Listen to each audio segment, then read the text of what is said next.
نام میں آپ سب کو سلام جی ہالےلویا ہالےلویا ہالےلویا۔ آئیے ہم سب مل کر خدا کے جلال کے لیے زوردار تالیاں بجائیں گے، کیونکہ سارا جلال، ساری عزت صرف اور صرف خدا باپ، خدا بیٹا اور خدا روح القدس کے لیے ہے۔ آمین۔ تو خدا ان کا شکر ہو کہ آج شام خدا نے ایک بار پھر یہ ممکن کیا کہ ہم سب خداوند کے گھر میں اکٹھا ہوئے تاکہ اس کی عبادت کریں، اس کی پرستش کریں اور اس کے کلام کو سنیں اور خدا کے حضور سے ڈھیروں برکات کو حاصل کریں۔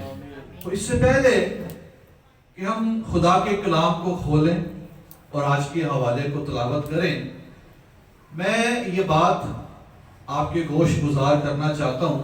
جیسا کہ ہم سب جانتے ہیں، مکاشفہ کی کتاب میں خدا یسوع مسیح نے کہا کہ دیکھ میں جلد آنے والا ہوں اور ہر ایک کے کام کے موافق دینے کے لیے اجر میرے پاس ہے۔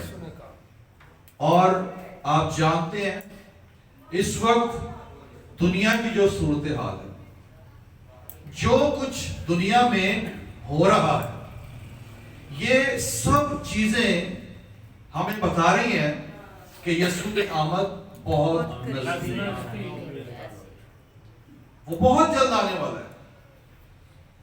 تو جب وہ جلد آنے والا ہے تو پھر ہمیں تیار ہونے کی ضرورت ہے، کیونکہ ہم نہیں جانتے کہ ہمارا خداوند کس دن آئے گا، لیکن ہم یہ جانتے ہیں کہ وہ جلد آئے گا۔ اور کلام میں لکھا کہ وقت کو غنیمت جانو کیونکہ دن برے ہیں۔ تو جیسے جیسے دن، ان برے دنوں میں ہم جی رہے ہیں اور ہمارا خداوند آنے والا ہے، ہمیں تیاری کی ضرورت ہے۔ تو اس کے ساتھ ساتھ میں یہ آج شام کہنا چاہتا ہوں کہ جیسے جیسے مسیح کی آمد کے دن نزدیک ہو رہے ہیں، ہمیں بھی خدا کے نزدیک ہونے کی ضرورت ہے۔ خدا کے گھر میں خود بھی، اپنے خاندانوں کو بھی اور بالخصوص اپنے بچوں کو لازمی لے کر آئے گا، کیونکہ خدا کے کسی بڑے عظیم خادم نے یہ بات کہی کہ ایمانداروں کے، خدا کے لوگوں کے، خادموں کے جو بچے ہوتے ہیں نا، یہ ابلیس کے لذیذ نوالے ہوتے ہیں جن کو وہ نگلنا چاہتا ہے۔ تو اگر ہم ان کو خدا کے گھر میں، خدا کی حضوری میں نہیں لائیں گے تو ابلیس ان کو نگل جائے گا، اور یہ ہماری ذمہ داری ہے کہ اپنے بچوں کو سیو کریں۔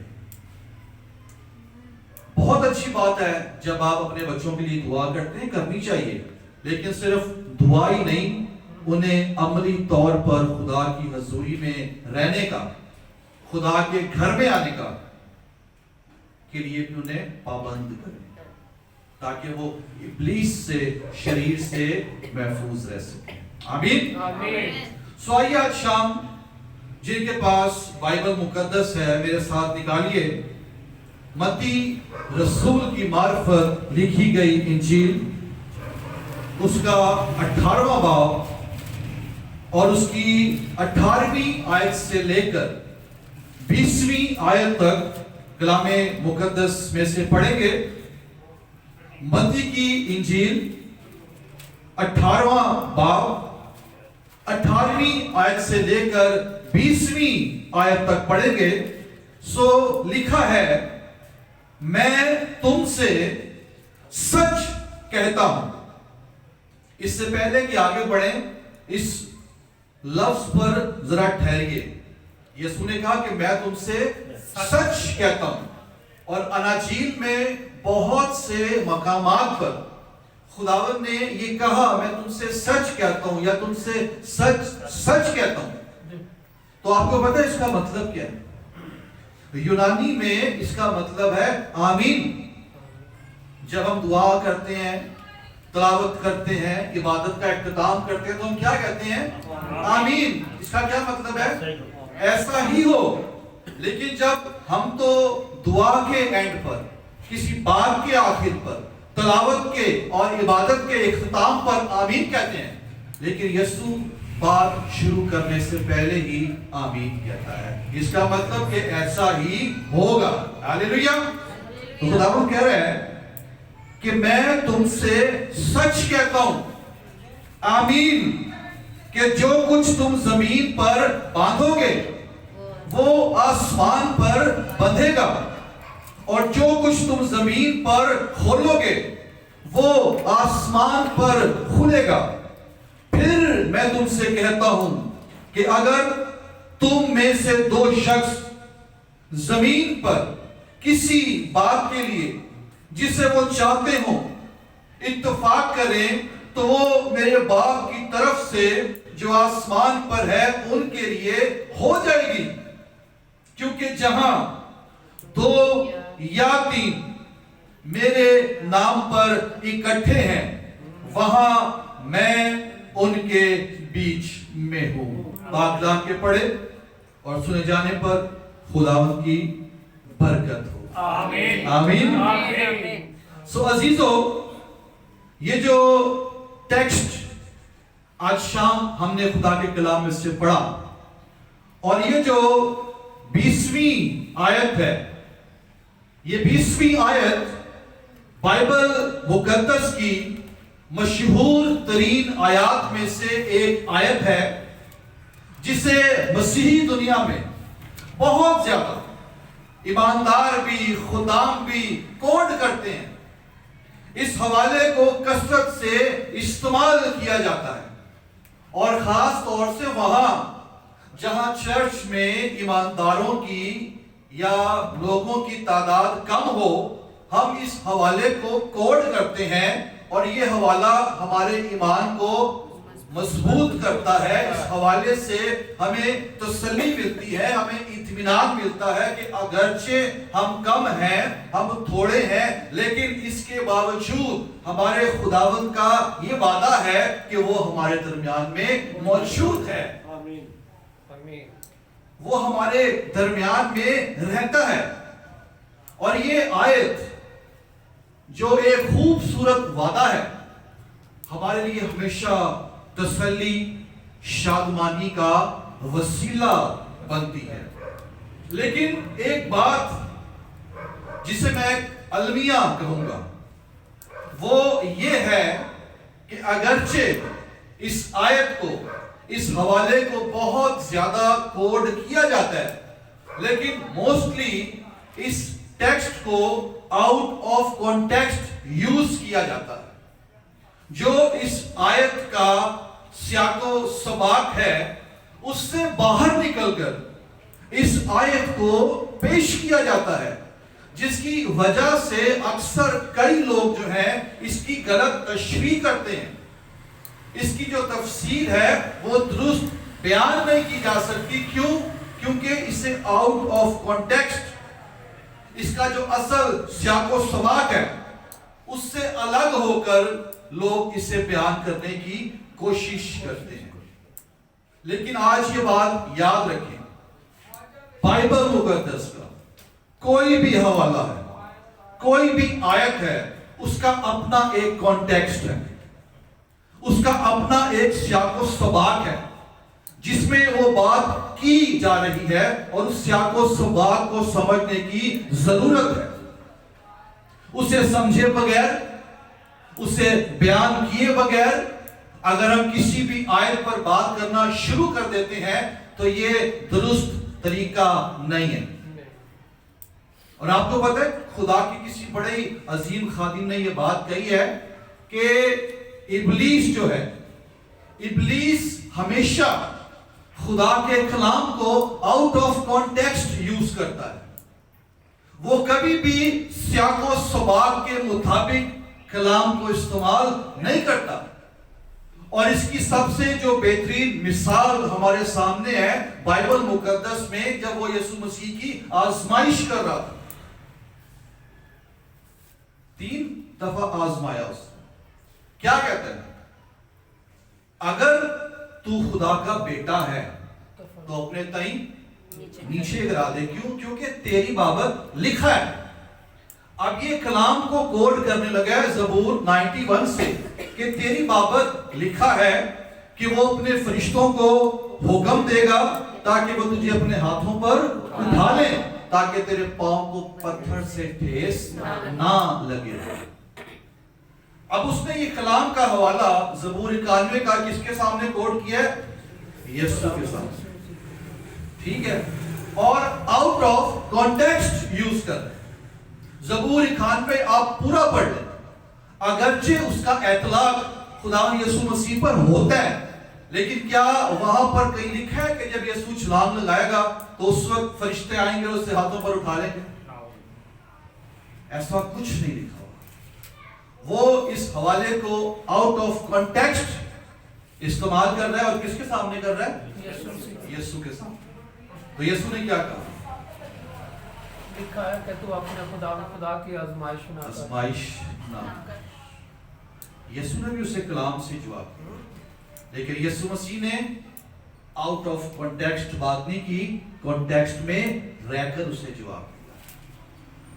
تو بہت ضروری ہے کہ جتنے بھی مفسر ہیں، مناد ہیں، کلام سنانے والے ہیں، وہ جب بھی خدا کے کلام میں سے کسی آیت کی تشریح کرتے ہیں، کسی ٹیکسٹ کو بیان کرتے ہیں، تو وہ اس کے کانٹیکسٹ میں رہتے ہوئے بیان کریں، کیونکہ یہ علم الواز اور علم التفسیر کا اصول ہے۔ اگر اس سے باہر نکل کے ہم کوئی بھی حوالہ کوٹ کریں گے، اس پر بات کریں گے، تو یہ درست تفسیر نہیں ہوگی، یہ ہمارے اپنے خیال ہوں گے، یہ ہمارا اپنا ہی کوئی کانٹیکسٹ ہوگا، بائبل کا کانٹیکسٹ نہیں ہوگا۔ اور یہ جو ہے نا ٹیکسٹ جس کو متن کہتے ہیں، حوالہ یا آیت، یہ واز کے اندر، سرمن کے اندر بنیادی کردار ادا کرتا ہے۔ اور یہ جو لفظ ہے ٹیکسٹ، یہ پتہ ہے کہاں سے آیا ہے؟ یہ ٹیکسٹائل کی دنیا سے آیا ہے، ٹیکسٹائل کمپنی۔ اور یہ ٹیکسٹائل وہ جگہ ہے جہاں پر کپڑا یا دھاگا بنا جاتا ہے۔ تو ٹیکسٹائل جو ہے یہ وہ میٹیریل ہے، یہ وہ مواد ہے جہاں سے کپڑا بنتا ہے، دھاگا بنتا ہے۔ تو جب ہم اس ٹیکسٹ کی بات کرتے ہیں تو جو ٹیکسٹ ہم پڑھتے ہیں، ٹیکسٹ وہ میٹیریل ہے جس کے اندر سے واز نکلتا ہے، جس کے اندر سے سرمن نکلتا ہے، میسج نکلتا ہے۔ اور اگر ہم اس ٹیکسٹ میں سے واز کو نہ نکالیں، میسج کو نہ نکالیں، بلکہ اس کے اندر ہم اپنی سوچ ڈال کر دوسروں تک پہنچائیں، تو پھر یہ کیا ہے؟ یہ غلط تفسیر ہوگی۔ کیونکہ ایک ورڈ اور ہے، ایک اور ٹرم ہے جسے ہم کہتے ہیں ایگزیجیزس، جس کا مطلب ہے متن میں سے نکالنا، جو ٹیکسٹ کے اندر ہے، جو متن کے اندر ہے، اس میں سے کلام نکالنا کہ بائبل کہہ کیا رہی ہے، خدا کہہ کیا رہا ہے۔ اور ایک اور ورڈ ہے اس کو ہم کہتے ہیں آئزوجیزس، جس کا مطلب ہے متن میں کچھ ڈالنا۔ تو ہم نے متن میں کچھ ڈالنا نہیں ہے، بلکہ متن میں سے نکالنا ہے اور لوگوں کو بتانا ہے کہ خدا کا کلام یہ کیا ہے۔ ڈاکٹر لیاقت کیسر صاحب بڑی ایک بات کہتے ہیں کہ وہ کہتے ہیں کہ اکثر خادم کلام سناتے ہیں اور کہتے ہیں جی بائبل یہ کہتی ہے، بائبل وہ کہتی ہے، تو وہ کہتے ہیں بائبل تھلے پائیے کہتی ہے، میں نہیں کہتی ہے، آپ ہی کہہ رہے ہیں۔ جو لوگ آؤٹ آف کانٹیکسٹ بات کرتے ہیں، وہ بے شک کہتے ہیں کہ جی بائبل کہہ رہی ہے، وہ بائبل نہیں کہہ رہی، وہ آپ خود ہی کہہ رہی ہیں۔ بائبل وہ کہتی ہے جو ٹیکسٹ کے اندر سے نکلتا ہے۔ سو بہت ضروری ہے کہ جب بھی ہم خدا کے کلام کو پیش کریں، واز پیش کریں، تو اس کے اصل سیاق و سباق میں رہتے ہوئے اس میں سے کلام کو نکال کر لوگوں تک پہنچایا جائے، کیونکہ یہی ایک درست طریقہ ہے تشریح کرنے کا۔ تو ابھی جو ہم نے ٹیکسٹ پڑھا ہے، یہاں پر ان 3 آیات کے اندر 18ویں، 19ویں اور 20ویں آیت، ہم نے یہ 3 آیات پڑھی ہیں، ٹھیک ہے۔ اب ان 3 آیات کے اندر 3 باتیں ہمارے سامنے۔ کلیسیا کے پاس نمبر 1 اختیار ہے، اتھارٹی ہے، کس بات کی؟ کھولنے کی اور بند کرنے کی۔ یسوع نے کیا کہا کہ میں تم سے سچ کہتا ہوں کہ جو کچھ تم زمین پر باندھو گے وہ آسمان پر بندھ جائے گا. کلیسیا کے پاس اتھارٹی ہے کھولنے کی اور بند کرنے کی. نمبر 2، دعاؤں کا جواب. یسوع نے کہا اگر تم میں سے 2 شخص کسی بات پر متفق ہوں جسے وہ چاہتے ہیں زمین پر تو وہ آسمان پر ہو جائے گی. 2 ایماندار، 2 راست باز، 2 خدا کے بندے یا بندیاں جب متفق ہوتے ہیں، ایگری ہوتے ہیں اور دعا کرتے ہیں، اور دعا زمین پر کی جاتی ہے لیکن آسمان پر وہ ہو جاتی ہے. اور تیسری بات، خدا کی موجودگی کی یقین دہانی. کیونکہ یسوع نے کیا کہا؟ جہاں 2 یا 3 میرے نام پر اکٹھے ہیں میں وہاں ان کے بیچ میں ہوں. کیا لکھا ہے یہاں پر؟ میں ان کے بیچ میں ہوں. کبھی کبھی ہم ورڈ بھی بہت آگے پیچھے کرتے نا. ہم زیادہ تر یہ کہتے ہیں کہ میں موجود ہوں، ٹھیک ہے، میں ان کے بیچ میں ہوں. تو 3 باتیں. نمبر 1 اتھارٹی، نمبر 2 دعاؤں کا جواب، اور نمبر 3 خدا کی موجودگی کی یقین دہانی. اور یہ کیا ہے؟ یہ یسوع مسیح کا وعدہ ہے. کیونکہ ہمارا خداوند جو ہے یہ وعدوں کا سچا خدا ہے. اس نے جو وعدے کیے سب وعدوں کو پورا کرنے کی قدرت رکھتا ہے. اور پھر یہ بات جو یسوع نے کہی کہ میں ان کے درمیان ان کے بیچ میں ہوں، اس کا مطلب یہ بھی ہے کیونکہ کہا کہ جہاں کہیں، جہاں بھی 2 یا 3 جمع ہے. اس کا مطلب ہے کہ ہمارا جو یسوع ہے، ہمارا جو خداوند ہے وہ اومنی پریزنٹ ہے. اومنی پریزنٹ کا مطلب ہے حاضر کل، جو ہر جگہ ہر وقت موجود رہتا ہے. تو خداوند یہ بتانا چاہ رہے ہیں کہ خدا کے جو لوگ ہیں، خدا کے جو بندے اور بندیاں ہیں، وہ دنیا میں جہاں کہیں بھی ہیں، جس بھی طرح کی سچویشن میں ہیں، جس بھی طرح کے ماحول میں ہیں، جس بھی طرح کی مشکل میں ہے، پریشانی میں ہے، آزمائش میں ہے، جہاں بھی ہیں، جیسے بھی ہیں، میں ان کے درمیان میں موجود ہوں. میں ان کے لیے every time every way available ہوں. اور یہ ہمارے لیے کیا ہے؟ ایک بہت بڑی تسلی کی بات ہے. وہ اومنی پریزنٹ ہے. خدا کے لوگ اگر آگ کی بھٹی میں ہیں تو یسوع وہاں پر بھی موجود ہے. خدا کے لوگ اگر شیروں کی ماند میں ہیں تو وہ وہاں پر بھی موجود ہے. خدا کے لوگ اگر مچھلی کے پیٹ میں ہیں تو وہاں بھی اس کی حضوری ہے. اور خدا کے لوگ اگر قبر کے اندر بھی چلے گئے ہیں تو وہاں پر بھی خداوند موجود ہے. داؤد کیا کہتا ہے کہ میں تیری حضوری سے چھٹ کر کہاں جاؤں؟ اگر آسمان پر چڑھ جاؤں تو وہاں پر بھی تو ہے. اگر پاتال میں بستر بچھاؤں تو وہاں پر بھی تو ہے. اگر سمندر پار چلا جاؤں تو وہاں پر بھی تو ہے. بلکہ اگر میں سوچوں کہ اندھیرا مجھے چھپا لے گا تو اندھیرا بھی تیرے سامنے ایسے ہے جیسے روشنی ہوتی ہے. ہر جگہ روشنیوں میں بھی وہ موجود ہے، اندھیروں میں بھی وہ موجود ہے، سمندروں میں بھی وہ موجود ہے، آسمان پر بھی موجود ہے، زمین میں، پاتال میں، ہر جگہ موجود ہے. ہمارا خدا اومنی پریزنٹ ہے. آپ جہاں بھی ہیں، جیسی بھی سچویشن میں ہیں، گھبرائیں مت. خداوند آپ سے پہلے وہاں پر آپ کے لیے موجود ہے. ہاللیلویا. تو اس لیے وہ کہتا ہے کہ جہاں کہیں 2 یا 3 میرے نام پر اکٹھا ہیں میں وہاں ان کے بیچ میں ہوں. اور یہ بات اصل میں کہی کیوں گئی؟ اب اس کا سیاق و سباق بھی سن لیں. اس کا کانٹیکسٹ کیا ہے؟ اگر آپ 15ویں آیت سے پڑھیں اسی چیپٹر کو، یہاں پر خداوند کہہ رہے ہیں کہ اگر تیرا بھائی تیرا گناہ کرے تو جا اور خلوت میں بات چیت کر کے اسے سمجھا دے.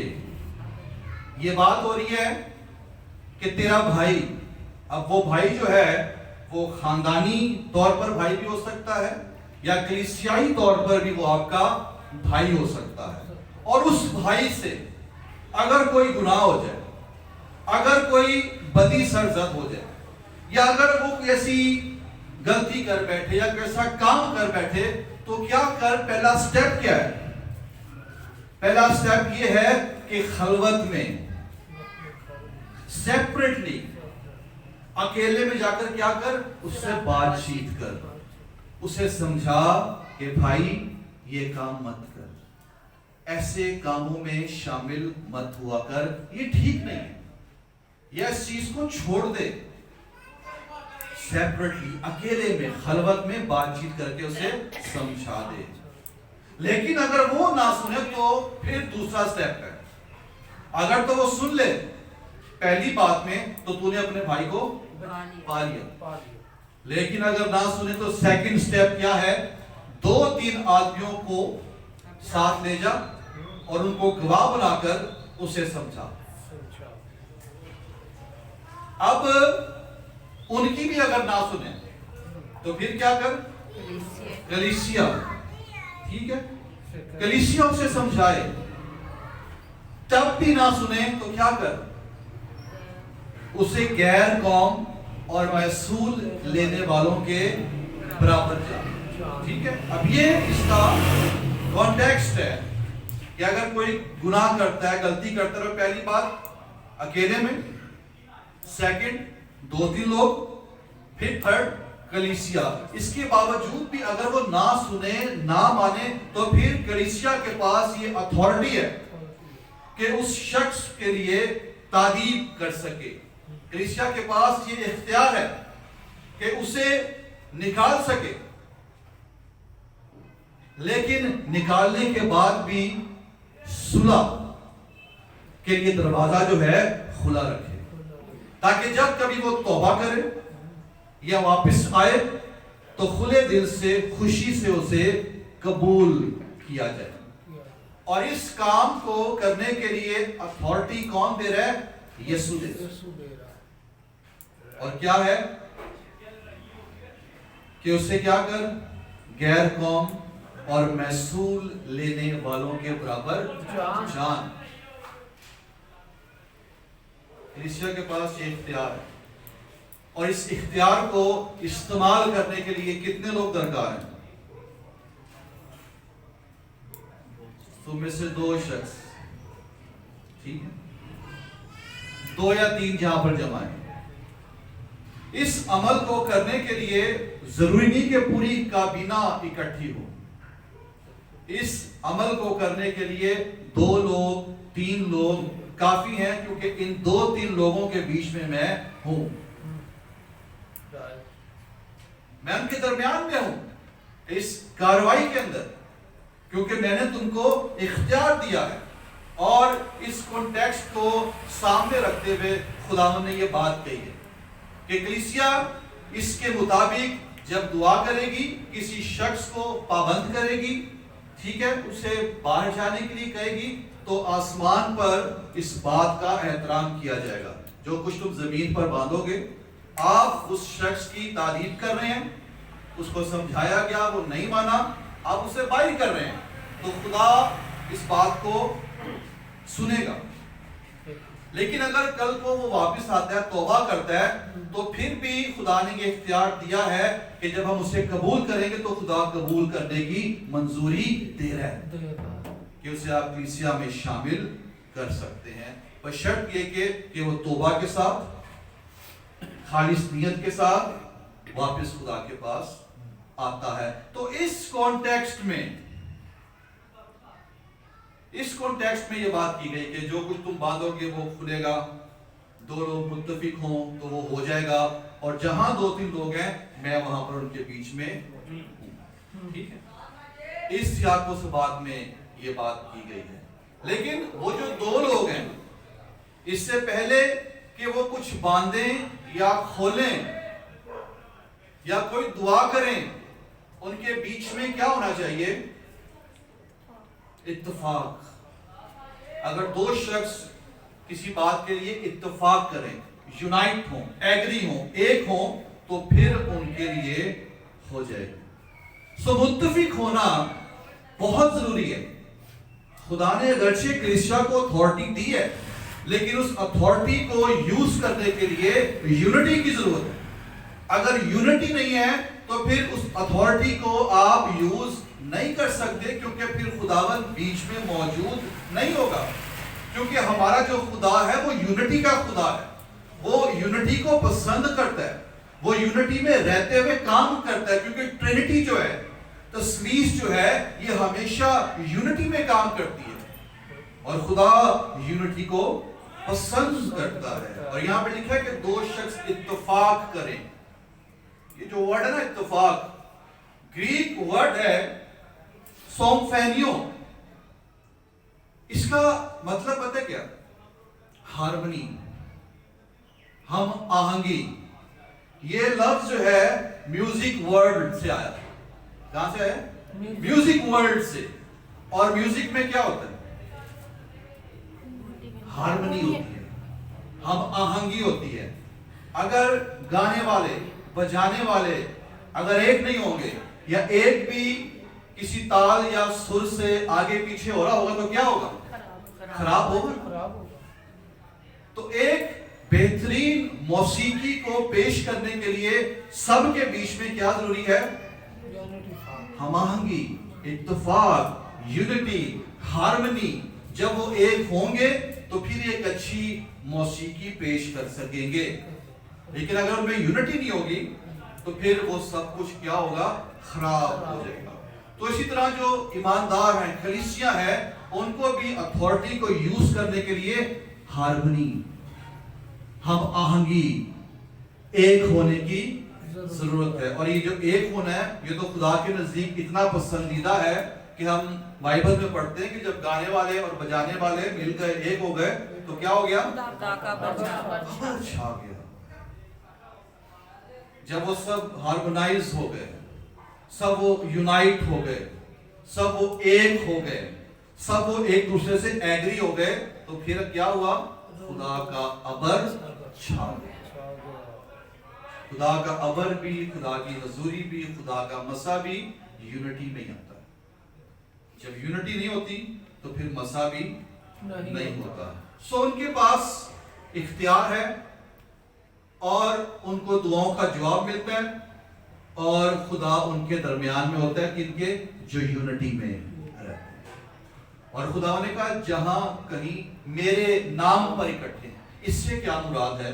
میرے نام پر اکٹھے ہونے سے اس کے اختیار میں اکٹھے ہونا, پھر اس کے کلام کی فرما برداری کرتے ہوئے اکٹھے ہونا, پھر پاکیزگی میں اکٹھے ہونا, اس کی ذات کو تسلیم کرتے ہوئے, اس کا احترام کرتے ہوئے اکٹھے ہونا, اور اس کو خداوند اور نجات دہندہ تسلیم کرتے ہوئے اکٹھے ہونا. یہ اس آیت کا کانٹیکسٹ جس میں خداوند نے یہ بات کر دی, یہ وعدہ کر دیا. اور آج مسیحی دنیا میں اس آیت کو, اس ٹیکسٹ کو کثرت کے ساتھ کوڈ کیا جاتا ہے.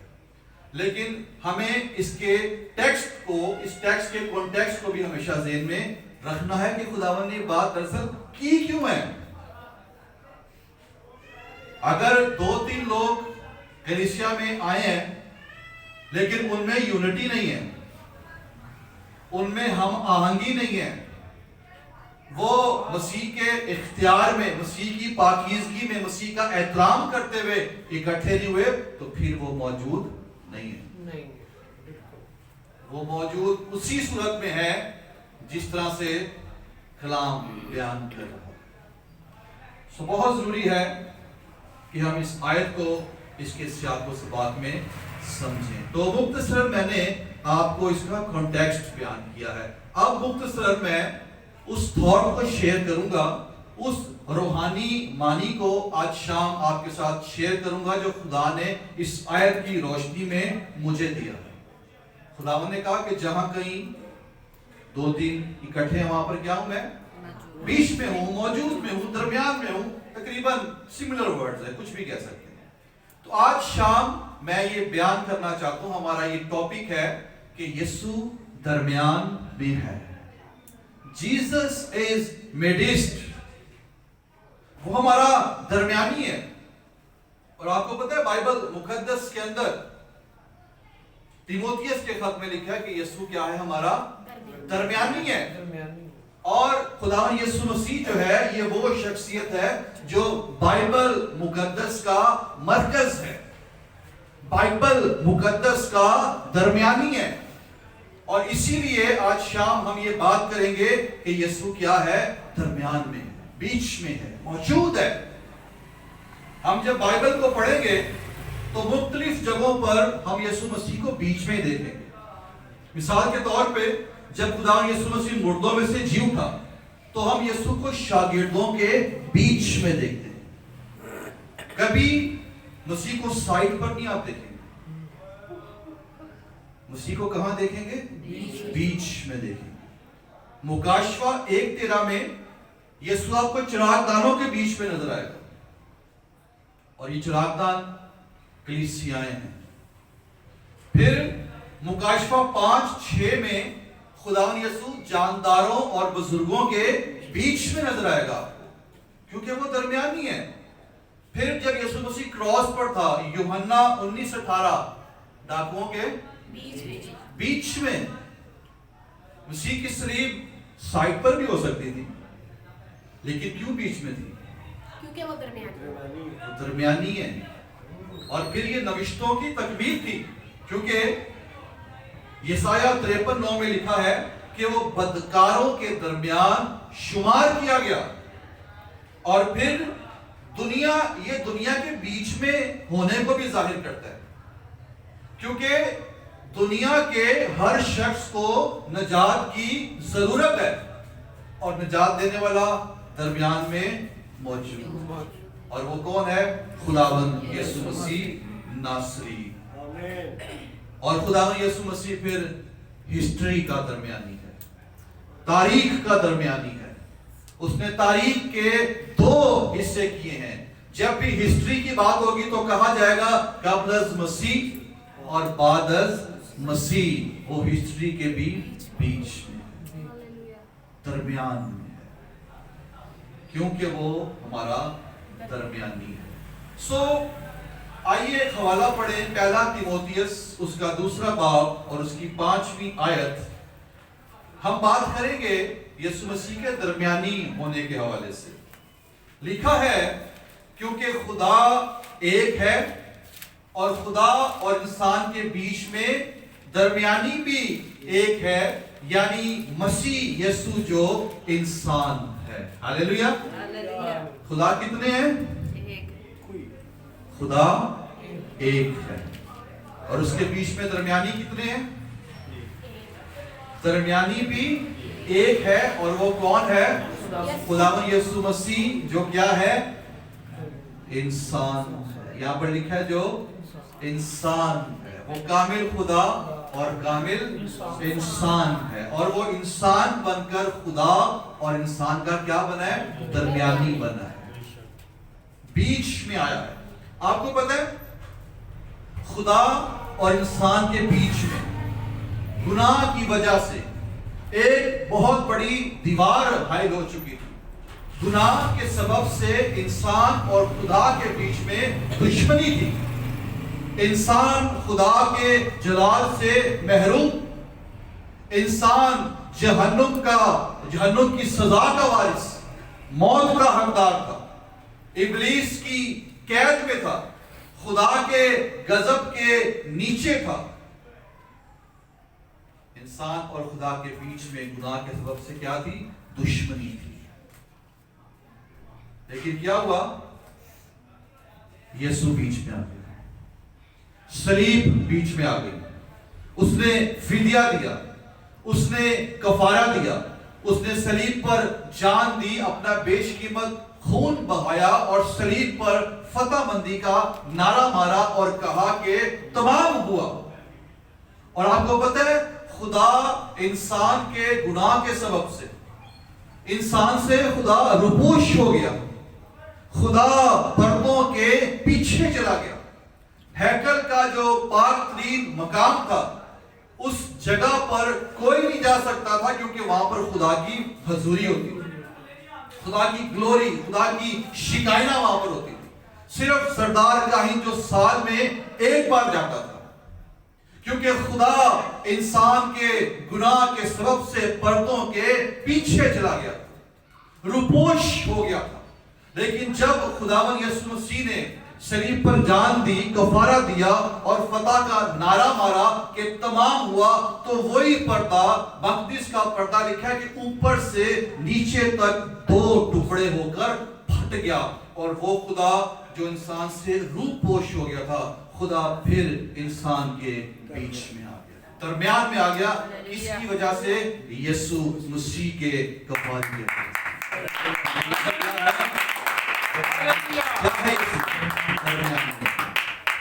اور اس نے کیا کروائی, ہماری صلح, باپ سے ہماری صلح. لکھا ہے جتنوں نے اسے قبول کیا اس نے انہیں خدا کے فرزند ہونے کا حق بخشا. تو یسوع کیا ہے, درمیانی ہے, اور درمیانی کیا کرواتا ہے, صلح کرواتا ہے. اور اس نے کس سے صلح کروائی ہے, باپ سے ہماری صلح کروائی, کیونکہ ہمارے گناہ اس کے خون سے دھو دیے گئے ہیں, مٹا دیے گئے ہیں. ہمارے گناہ اس نے ہم سے اس قدر دور کر دیے ہیں جیسے پورب پچھم سے دور. تو پہلی بات, یسوع خدا اور انسان کا درمیانی ہے, جس نے باپ سے ہماری کیا کروائی ہے, صلح کروائی ہے. پھر دوسری بات, خداوند یسوع مسیح اپنے لوگوں اور ان کے مخالفین کے بیچ میں بھی آ جاتا ہے. پہلے وہ خدا اور انسان کے بیچ میں آیا, صلح کرائی. اس کے بعد جو خدا کے لوگ ہیں ان کے اور اس کے جو مخالفین ہیں وہ ان کے بیچ میں بھی آ جاتا ہے, ان کو بچانے کے لیے.